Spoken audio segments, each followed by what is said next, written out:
నమో శ్రీనివాసాయ నమః. నమో వెంకటేశాయ నమః. అందరికీ నమస్కారం అండి.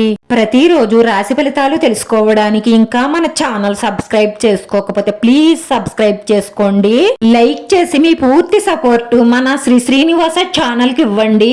ఈ వారం రాశి ఫలితాలలో గోచార్య రీత్యా వృషభ రాశి వారు ఎటువంటి శుభాశుభ ఫలితాలను పొందుతారో తెలుసుకోవడానికి ఈ మన వీడియోని ఎక్కడా స్కిప్ చేయకుండా చివరి వరకు చూడండి. ప్రేమ అనేది మన మనసుకు సంబంధించిన ఫీలింగ్. ఈ ప్రేమను పొందే అర్హత ఎదుటి వారికి ఉందో లేదో పూర్తిగా తెలుసుకున్న తరువాతే మీ ప్రేమను కొనసాగించండి. నిజాయితీగా ఉన్న ప్రేమలు తప్పకుండా గెలుస్తాయి. మీ ప్రేమను పొందే అర్హత లేని వ్యక్తిని మీకు తెలిసి తెలియక ప్రేమించి ఉంటే ఆ అర్హత లేని వ్యక్తి అని మీకు తెలిసిన రోజునే దూరం పెట్టండి. మనస్ఫూర్తిగా ప్రేమించాను, వదిలి ఉండలేను అని మాత్రం అనుకోకండి.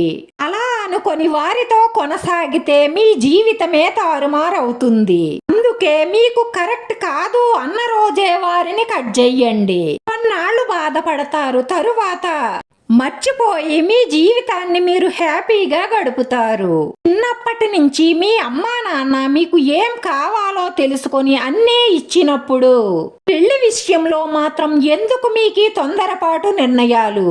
మీరు ఎవరినైనా ఇష్టపడుతున్నారు అంటే ముందు మీ అమ్మ మీ నాన్నతో చెప్పండి. మీరు ప్రేమించే వ్యక్తి గురించి వాళ్ళే ఆరా తీస్తారు. మీకు వాళ్ళు సరైన వాళ్ళు అనుకుంటే తప్పకుండా వాళ్లే దగ్గరుండి మీ వివాహం జరిపిస్తారు. అంతేకాని మీకు మీరుగా ప్రేమించి వారిని ఎదిరించి పెళ్లి చేసుకుంటే తరువాత మీరు ప్రేమించి పెళ్లి చేసుకున్న వ్యక్తి నుంచి ఎన్ని సమస్యలు వచ్చినా మీరు ఒంటరిగా పోరాడవలసి ఉంటుంది.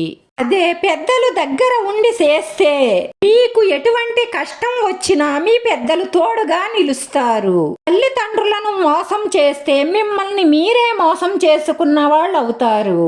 మీరెంతగానో ప్రేమించి పెళ్లి చేసుకున్న వ్యక్తి కూడా మిమ్మల్ని ఏం చేసినా అడిగేవాళ్ళు లేరు అన్న ధైర్యంతో మిమ్మల్ని చాలా చులకన చేస్తారు.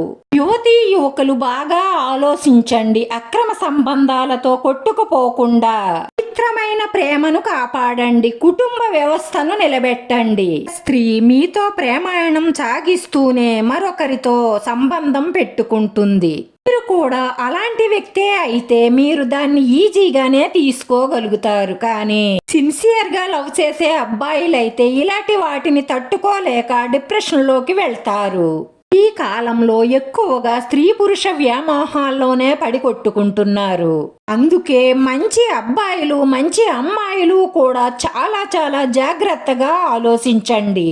అలా అక్రమ సంబంధాలతో కొట్టుకుపోయే వాళ్లకు మీ మనసుతో పనుండదు. అందుకే మంచి వాళ్ళెవ్వరైనా సరే ఫోనుల్లో పరిచయాలు పెంచుకోకండి. ఆ పరిచయమే మీకు ప్రేమగా మారుతుంది. అది చాలా డేంజర్. అలాంటి ప్రేమల్లో 99% మోసాలే ఉంటాయి.